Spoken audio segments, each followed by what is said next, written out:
Hermanos, les saludo a todos en el nombre del Señor Jesús, esperando que todos estén muy bien en sus hogares, de que el Señor sea bendiciendo a cada uno de los hermanos que en este momento está presenciando este video. Y quisiera leer la palabra del Señor en el Salmo 19. Dice: los cielos cuentan la gloria de Dios y el firmamento anuncia la obra de sus manos. Un día emite palabra a otro día, y una noche a otra noche declara sabiduría. No hay lenguaje ni palabras, ni es oída su voz. Por toda la tierra se oyó su voz, y hasta el extremo del mundo sus palabras. En ellos puso tabernáculo para el sol. Que el Señor bendiga esta palabra, un salmo muy hermoso que nos ilustra de forma muy clara la creación, como el Señor también comunica, como el Señor también nos habla por medio de las cosas hechas, que dan testimonio también de que hay un Creador. Vamos a orar y vamos a iniciar este servicio, esperando que el Señor nos sea guiando en todo momento. Oremos. Dios y Padre, le damos infinitas gracias por poder estar en este lugar, por poder, Señor, estar alabando su nombre en este día, y le rogamos, Señor, de que sea con cada hermano, con cada visita que en este momento está viendo este servicio, que usted sea glorificándose en medio de lo que hacemos, y de que su bendición acompañe a cada hogar de mis hermanos que en este momento están viendo este culto. Lo dejamos todo ante usted, en Cristo Jesús, nuestro Salvador. Amén. Vamos a tener un tiempo de alabanzas para adorar al Señor. Hace mucho tiempo, hace muchas semanas ya que meses que no nos reunimos. Ya pronto vamos a cumplir tal vez un año en que los servicios se suspendieron, y yo sé de que hay un gran anhelo de poder volver a reunirnos, de poder volver a cantar, cantar himnos, alabanzas, etc. Y no hay otro modo que hacerlo por medio de nuestros hogares, desde el televisor, desde el celular. Pero alabemos al Señor aún en esa situación en la que nos encontremos, porque donde sea que nos encontremos, como dijo el Señor busca adoradores en espíritu y en verdad. Esa es la motivación, esa es la intención que debe existir en nuestros corazones. Así que dejo a mis hermanos de la alabanza para que puedan llevarnos a un tiempo de cánticos hacia el Señor. Hermanos, les saludamos en el amor del Señor y les invitamos a entonar el himno 234. Alma bendice al Señor.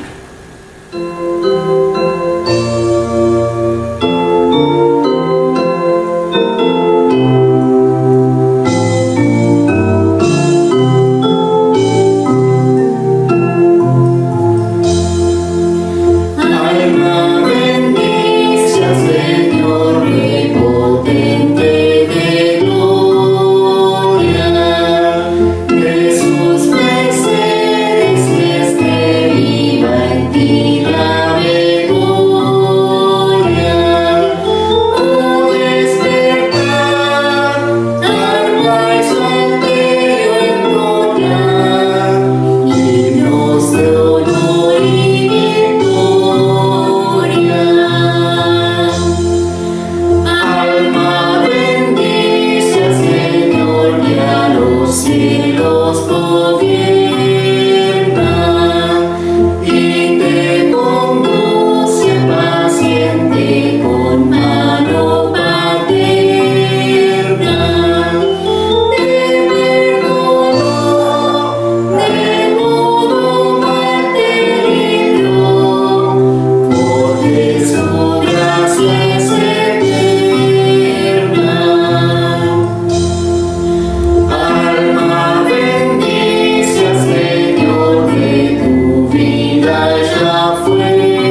284, ¿cómo poder estar triste?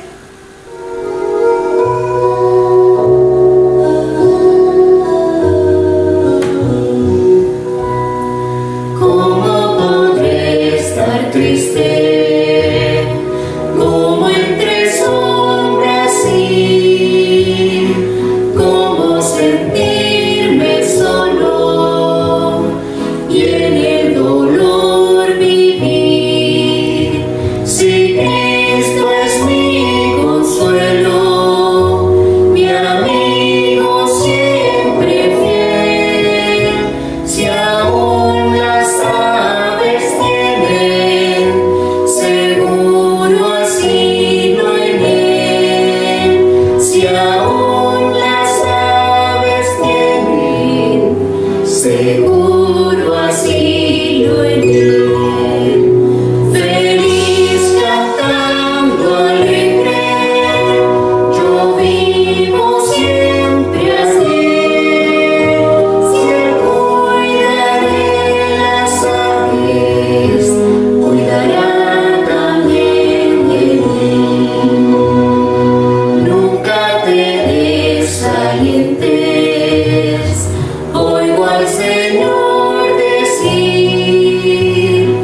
y en su palabra fiado hago al dolor huir. A Cristo paso a paso yo sigo sin cesar, y todas sus bondades me dan sin limitar, y todas sus bondades por siempre me ha de dar. Feliz cantando alegre, yo vivo siempre aquí, si él cuida de las aves, cuidará también de mí.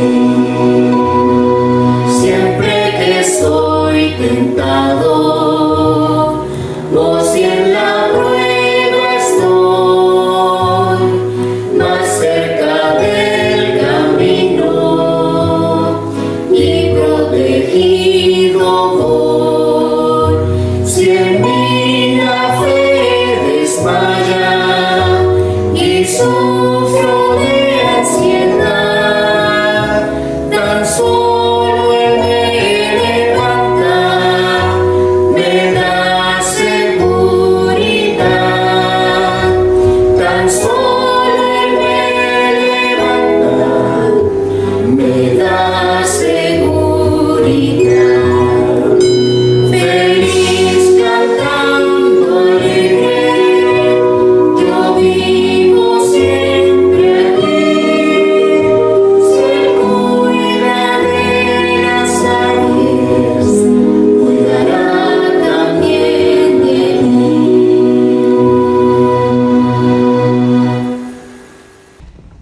Agradecemos a los hermanos de la alabanza que nos han llevado a este tiempo de himnos, de cánticos al Señor. Muchas gracias, hermanos, que el Señor les sea bendiciendo, y vamos a pasar a la palabra del Señor. Vamos a meditar en lo que nos dice la palabra de Dios, en una porción que yo sé que usted conoce muy bien y que vamos a leer en un instante.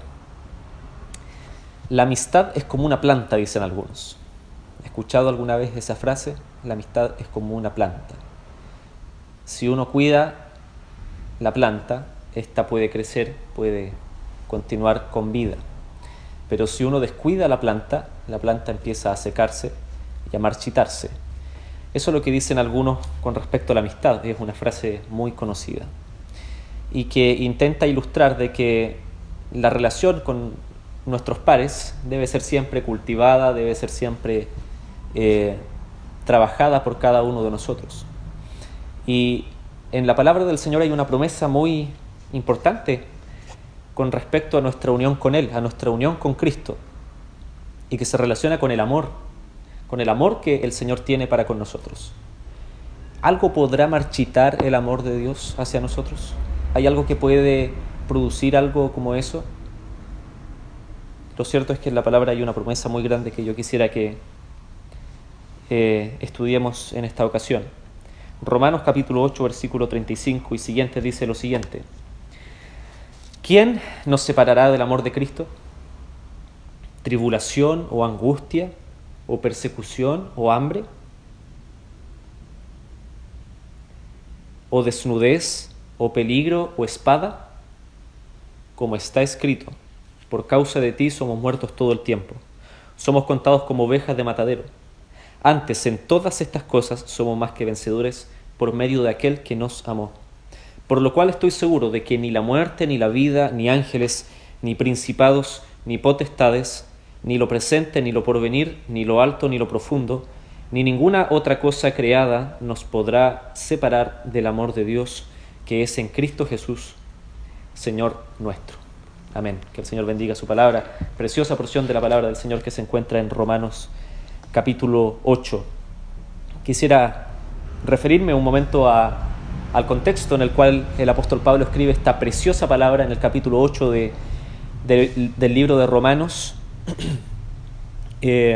Decirles, hermanos, de que el apóstol Pablo, dentro de su ministerio misionero, realizó 3 extensos viajes, cuyos informes de los viajes se pueden encontrar en el libro de los Hechos. Ahí encontramos con mayor claridad cuáles fueron los 3 viajes que realizó el apóstol Pablo. En el tercer viaje, él fue por tercera vez a Corinto, que era una ciudad portuaria y próspera. Y fue probablemente durante esa estadía en Corinto que tuvo la posibilidad el apóstol Pablo de escribir esta carta dirigida a la iglesia de Roma. El apóstol Pablo, en el inicio de la carta a los romanos, él les manifiesta de que tenía un gran deseo de poder estar con ellos. El apóstol Pablo no había estado con esta iglesia hasta ese momento, con este grupo de personas que se había convertido al cristianismo. Pese a que el apóstol Pablo sí era un ciudadano romano, él luego puede ir a Roma, sin embargo lo hace una vez que él es llevado preso y está en una casa que él tiene que arrendar, que tiene que alquilar, y él está con arresto domiciliario en Roma, y ahí recién puede llegar a ese lugar. Ese es el modo en el cual finalmente él llega a esa ciudad, un modo que él en sus inicios no tenía presupuestado, pero estuvo finalmente ahí. Y fue en ese lugar, cuando él llegó a Roma, donde él escribió las epístolas carcelarias que se llaman, cartas como Colosenses, como Efesios, como Filemón, donde el apóstol Pablo estaba prisionero, donde él se presenta hacia el resto como prisionero del Señor Jesucristo, y él escribe esas cartas cuando estaba prisionero en Roma. Pero en este momento él no está en Roma, él está fuera, tiene un gran deseo de visitar a esta iglesia, a estas personas a las cuales él tenía ciertos conocidos que estaban en aquel lugar, puesto que él se refiere a varios de ellos. Sin embargo, no conocía físicamente mayores detalles sobre aquella iglesia. ¿Cuál era el propósito de esta carta que el apóstol Pablo le escribe a los romanos? La podemos decir en primer lugar de que tenía propósitos aclaratorios, pedagógicos, para enseñar, para explicarles a estas personas algunas cuestiones relacionadas con la tensión que había entre los judíos y los gentiles, explicarles la universalidad del pecado, explicarles la necesidad de la salvación. La carta a los romanos es una rica carta en doctrina, en muchas enseñanzas de variada índole, hermanos, y también tenía un gran deseo, hermanos, de que la iglesia que estaba en este momento en Roma pudiera colaborarle al apóstol Pablo para un viaje misionero, una propuesta de misión a las tierras de España. Ese era también uno de los propósitos por los cuales el apóstol le escribe esta carta. También tenían esos propósitos misioneros de buscar colaboración en ellos para asegurar el paso hacia ese lugar. Y el capítulo 8, hermanos, del libro de Romanos generalmente lleva por subtítulo en nuestras Biblias Viviendo en el Espíritu. Ese es uno de los grandes temas del capítulo 8 de Romanos, vivir en el Espíritu, de cómo el creyente que ha sido rescatado por el Señor ahora vive en el Espíritu. Y quizá como primer punto respecto de esta parte de la porción de la palabra, es que el capítulo 8 del libro de Romanos, que es realmente impresionante, es una oda, una alabanza al Espíritu del Señor, al Espíritu Santo, es una porción que es categórica, que es clara, que no da espacio a dudas, donde el apóstol Pablo se manifiesta siempre con certeza. De hecho, piense cómo empieza el capítulo 8 en el versículo 1. Dice: ahora pues, ninguna condenación hay para los que están en Cristo Jesús. Piensa lo categórico de la palabra, ninguna. No da espacio a dudas el apóstol Pablo, él quiere ser claro, ninguna condenación hay. No da espacio a ninguna duda, a ningún pensamiento adicional, sino que él es sumamente categórico en lo que dice. Otro versículo categórico, Romanos 8, versículo 5, dice: porque los que son de la carne piensan en las cosas de la carne, pero los que son del Espíritu en las cosas del Espíritu. Él hace una separación clara, los que piensan en la carne y los que piensan en las cosas del Espíritu. Y aquellos que piensan en las cosas de la carne es porque simplemente no han tenido el Espíritu morando en medio de ellos. El versículo 9 dice: mas vosotros no vivís según la carne, sino según el Espíritu, si es que el Espíritu Santo mora en vosotros. Y si alguno no tiene el Espíritu de Cristo, no es de él. Así de categórico es el apóstol Pablo. Y llegamos y nos vamos acercando cada vez más a este versículo que queremos analizar, y es importante previamente tener claro lo que dice el apóstol Pablo en Romanos capítulo 8, versículo 28 al 30. Dice: y sabemos que los que aman a Dios, todas las cosas les ayudan a bien. También categórico, los que aman a Dios, esa es la condición, los que aman a Dios, aquellos que han sido rescatados, que tienen esta vida del Espíritu, que tienen a Jesucristo en su corazón, todas las cosas les ayudan a bien, a ellos. Es una promesa para nosotros, es una promesa para quienes son hijos de Dios. Todas las cosas les ayudan a bien. Esto es, los que conforman su propósito son llamados, y ahí está nuevamente la condición, los que son llamados por el Señor. Porque los que antes conoció también los predestinó, para que fuesen hechos conforme a la imagen de su Hijo, para que Él sea el primogénito entre muchos hermanos. Y a los que predestinó, a estos también llamó, y a los que llamó, a estos también justificó, y a los que justificó, a estos también glorificó. Es decir, esta es una promesa para quienes han sido llamados, escogidos por el Señor, para la iglesia de Cristo, que ha sido rescatada por Él, aquellos que antes conoció, aquellos que Él, antes de la fundación del mundo, los llamó para ser adoptados hijos suyos, por el puro afecto de su voluntad, como dice Efesios, a aquel grupo de redimidos, de salvos, de aquellos que han creído en Jesucristo, pueden hacer suya esta promesa tan maravillosa. Y luego el apóstol Pablo en Romanos empieza a hacer algunas preguntas. Luego que termina con esta explicación tan maravillosa, él empieza a hacer algunas preguntas que son muy importantes. Dice en el versículo 31, ¿qué pues diremos a esto? Si Dios es por nosotros, ¿quién contra nosotros? Son algunas preguntas que él se pone a hacer, preguntas retóricas. Si Dios es por nosotros, ¿quién contra nosotros? No hay nadie que pueda ir contra nosotros si Dios tuvo tal misericordia para con nosotros de habernos rescatado. Versículo 32, el que no escatimó a su propio Hijo, sino que lo entregó por todos nosotros, ¿cómo no nos dará también con Él todas las cosas? Si el Señor fue capaz de enviarnos a Jesucristo para morir por nosotros, ¿cómo Él no se va a preocupar de nosotros? Versículo 33, otra pregunta que se hace el apóstol Pablo. ¿Quién acusará a los escogidos de Dios? ¿Quién va a poder acusarnos a nosotros? Lo respondo inmediatamente, pero si Dios es el que justifica, Dios nos ha justificado. Su justicia es también la nuestra. ¿Quién es el que condenará? Dice, Cristo es el que murió, más aún el que también resucitó. Podemos tener confianza, no hay condenación para los que están en Cristo Jesús. Y luego llegamos a nuestra pregunta que vamos a ver el día de hoy. ¿Y quién nos separará del amor de Cristo? ¿Quién nos separará del amor de Cristo? El amor, qué importante, hermanos, el amor. El amor ha sido tomado hoy en día, ha sido manipulado. Hoy en día cualquier cosa se le llama amor. Pero el amor de Cristo sí que es importante. Ese sí que es verdadero amor, hermanos. Primera de Juan, capítulo 4, versículo 10 dice: en esto consiste el amor, no en que nosotros hayamos amado a Dios, sino en que Él nos amó a nosotros y envió a su Hijo en propiciación por nuestros pecados. Tremenda promesa, hermanos, de que el Señor nos haya amado a nosotros, aun cuando nosotros éramos extraviados y estábamos en pecado.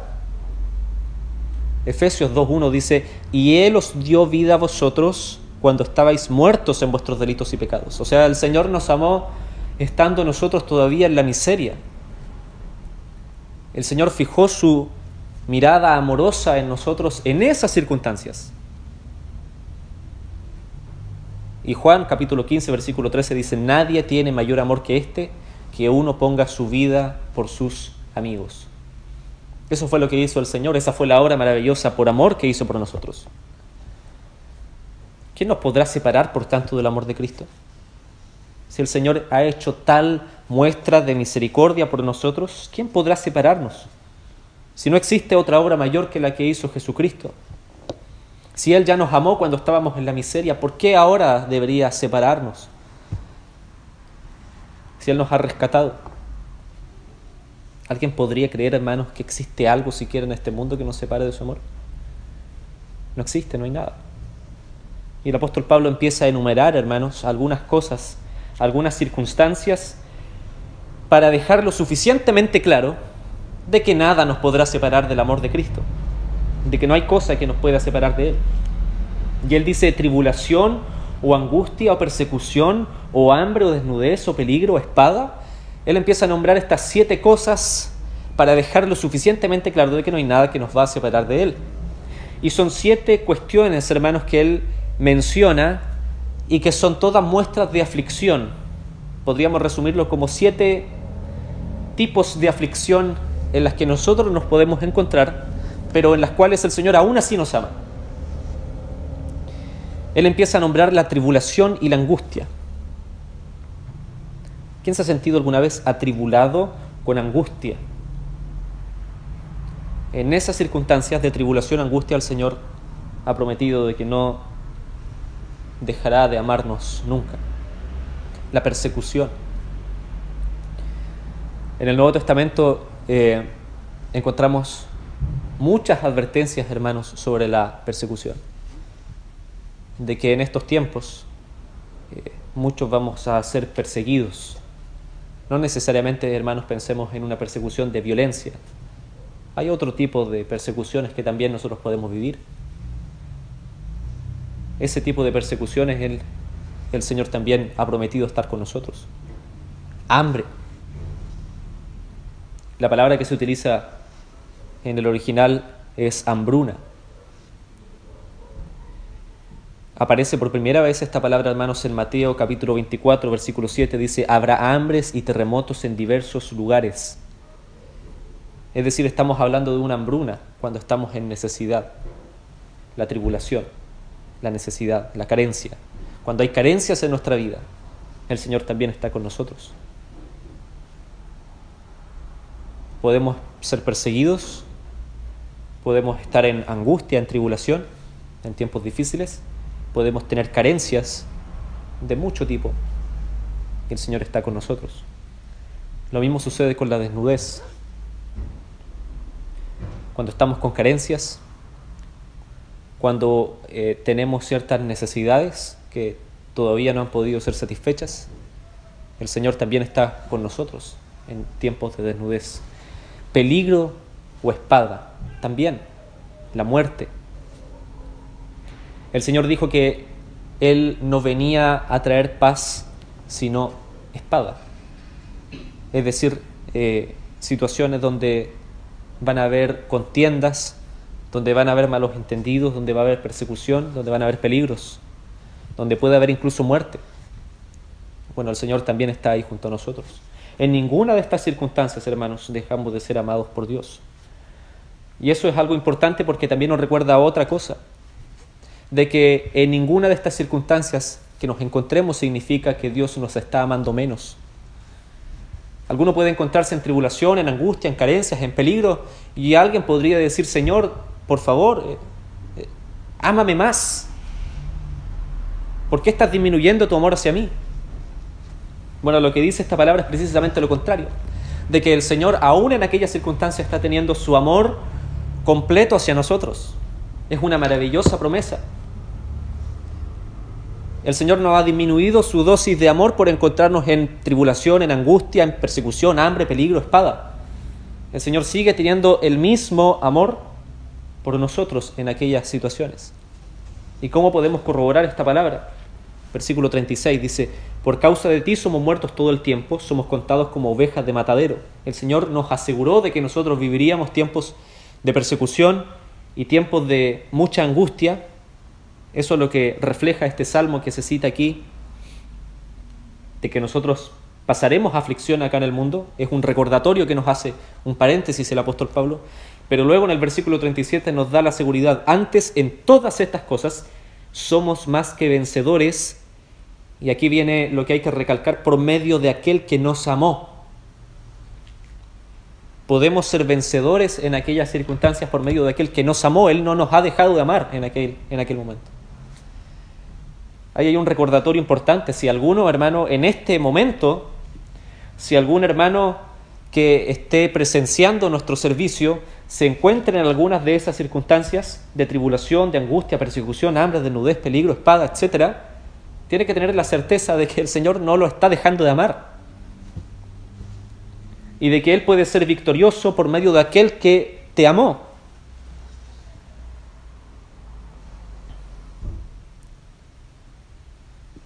Podemos ser victoriosos por medio de Jesucristo. El versículo 38 continúa señalando otras circunstancias, otros momentos, otros aspectos de nuestra vida en el que nos podamos encontrar. También momentos amargos en los que uno puede también vivir. Filipenses 1:29 dice: porque a vosotros os es concedido a causa de Cristo, no solo que creáis en Él, sino que también padezcáis por Él. Es por eso la promesa que nos hace el Señor de que podemos ser más que vencedores por medio de aquel que nos amó. Nada podrá separarnos del Señor. Ese es el siguiente punto. Nada, no hay nada que nos pueda separar de Él.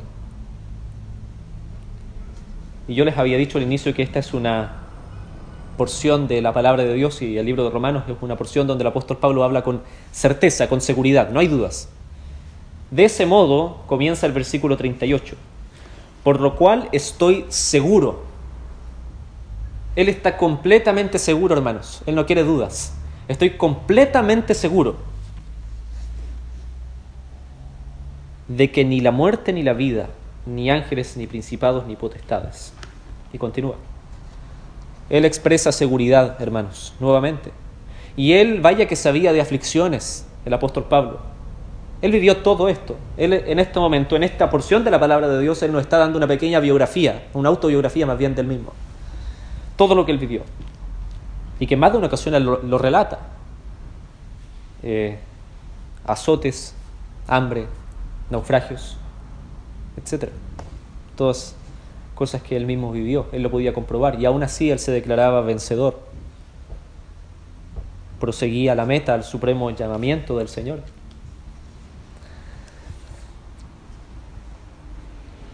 Y él empieza a nombrar algunas cosas, hermanos, que son opuestas entre sí, para dejarnos lo suficientemente claro de que nada nos va a separar. Dice: ni la muerte ni la vida. Y es importante porque ya sea que en esta vida, tal vez alguien podría decir: ok, en esta vida yo tengo al Señor, pero cuando muera yo no sé qué va a suceder de mí. Bueno, lo que está diciendo el apóstol es que tú puedes tener seguridad de que tanto que tu situación sea la muerte como que tu situación sea la vida, tú puedes estar y ser amado por el Señor. Permanecen en el Señor la esperanza, la fe, el amor, y lo más importante es el amor. Cuando estemos ante su presencia, el amor del Señor permanecerá para siempre.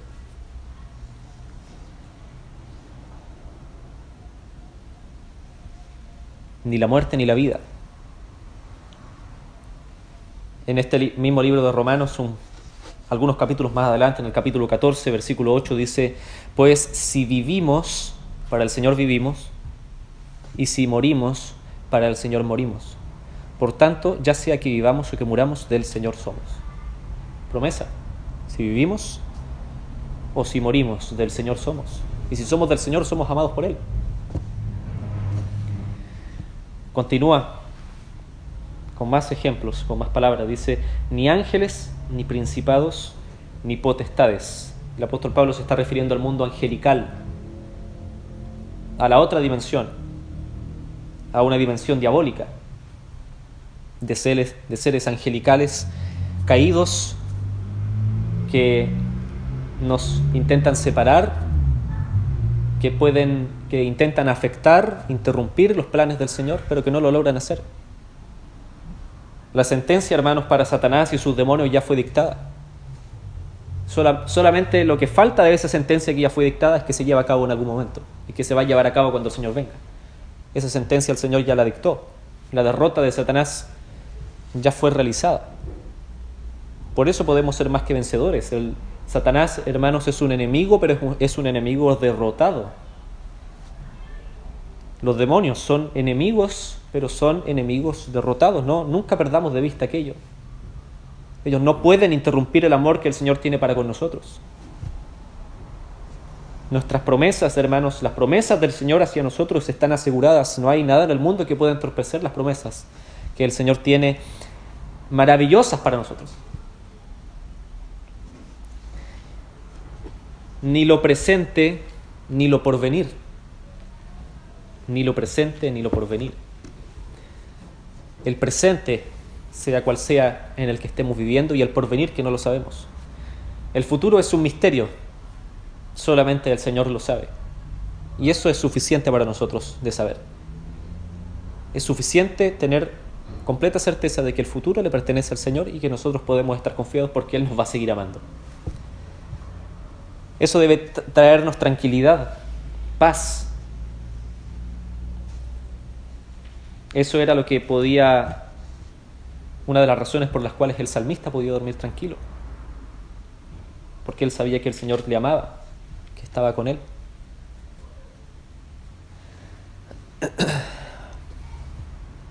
Ni lo alto ni lo profundo. Ni lo alto ni lo profundo. Voy a leer un pequeño comentario respecto a lo alto y lo profundo, puesto que es un poco complejo de entender. Dice: lo alto y lo profundo, como términos astrológicos, eran comunes en su tiempo. Lo alto se refiere al punto más alto en el firmamento, o al cenit del trayecto de una estrella. Y lo más profundo, que era su punto más bajo, si este es el caso.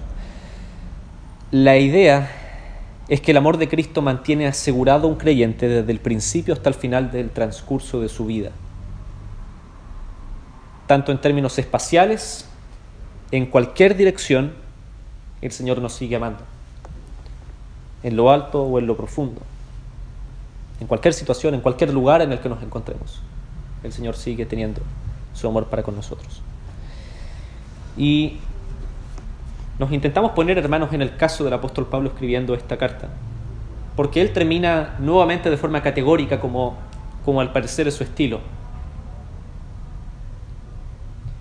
Él tal vez estaba enumerando, pongámonos en el personaje, en la escena donde el apóstol estaba escribiendo de puño y letra esta palabra. Y él dice: ni lo alto ni lo profundo, ni ninguna otra cosa creada nos podrá separar del amor de Dios. Ni ninguna otra cosa creada nos podrá separar del amor de Dios. Él se pone a enumerar, y ¿sabes qué? Voy a terminar del siguiente modo: ninguna cosa creada nos puede separar del amor de Dios. Ninguna cosa creada. No hay nada en este mundo, hermanos. Nada. Ni nadie. Ni siquiera uno mismo. Nada nos puede separar del amor de Dios, que es en Cristo Jesús, Señor nuestro. Importante. Hermanos, aquel que ha sido comprado verdaderamente por el Señor, por la sangre de Cristo, aquel que ha creído que Jesucristo es el Hijo de Dios, que ha creído que Jesucristo ha sido resucitado de entre los muertos al tercer día, que ha puesto su confianza en Cristo, que ha confesado en arrepentimiento sus pecados, puede tener completa certeza de que el Señor no derramó sangre en vano, de que Jesús no fue crucificado para luego ser separado de Él, que el Señor no nos envió su Espíritu Santo como Consolador para luego retirarlo de nosotros, que el Señor no nos ha dicho perdonado para luego decirnos condenado. Él puede tener certeza de que con amor eterno nos ha amado y que por tanto Él ha prolongado sobre nosotros su misericordia. Esa es una promesa para nosotros, para quienes han creído verdaderamente en el Señor, de que el Señor, a quien ha salvado Él, nada en el mundo podrá separarlo. Quisiera finalizar, hermanos, diciendo de que este regalo tan hermoso es gratuito. Pero como siempre se dice, aunque las cosas son gratis, en realidad pareciera ser de que no lo son tanto. Porque cuando hay algo gratis, lo cierto es que alguien sí tiene que pagar un precio. Para nosotros, hermanos, es gratuito. Bebemos gratuitamente de la gracia del Señor. Pero el precio para acceder a la gracia del Señor fue un precio costoso que alguien tuvo que pagar. Ese precio lo tuvo que pagar el Hijo de Dios. Lo tuvo que pagar Jesucristo. Lo tuvo que pagar Él cuando vino, murió y resucitó por nosotros y nos atrajo a su reino. Si hemos sido verdaderamente rescatados por el Señor, no podremos ser separados por nada. Pero si hay alguien que tal vez todavía no ha creído en Jesucristo, que todavía no ha puesto su confianza en Él, que no se ha arrepentido de sus pecados, lamentablemente esta promesa, lamentablemente no es para Él. Pero el Señor, en su bondad, en su misericordia, todavía Él sigue predicando el Evangelio por medio de su iglesia, para que todo aquel que en Él crea no se pierda y que tenga vida eterna. Si hay alguien que no ha creído en Jesucristo, él puede creer en Él, puede poner su confianza plena en Él. Y el amor del Señor no lo va a decepcionar jamás, porque sea cual sea la circunstancia en la que se encuentre, Él va a poder decir que ninguna cosa creada podrá separarla del amor del Señor en Cristo Jesús, Señor nuestro. Vamos a orar, esperando que el Señor sea añadiendo bendición a su palabra. Oremos, hermanos. Dios y Padre, gracias, Señor, por poder meditar en su palabra. Gracias, Padre, por este regalo precioso, porque usted, Señor, se entregó en amor por nosotros y no hay nada que pueda separarnos de ello, porque nos rescató de las tinieblas y nos atrajo a su reino de luz. Gracias por todo, Señor. Le pedimos una bendición por cada hermano, por aquellos especialmente que estén pasando por aflicción, por tinieblas, Señor, que estén enfermos, por los hermanos más ancianos. Oramos por ellos, Señor, para que usted sea junto con ellos. En Cristo Jesús. Amén. Hermanos, que el Señor les sea bendiciendo y nos estamos encontrando durante la semana, ¿verdad?, en el servicio del día martes en la oración y también el día jueves en el servicio de estudio bíblico. Que el Señor les sea bendiciendo.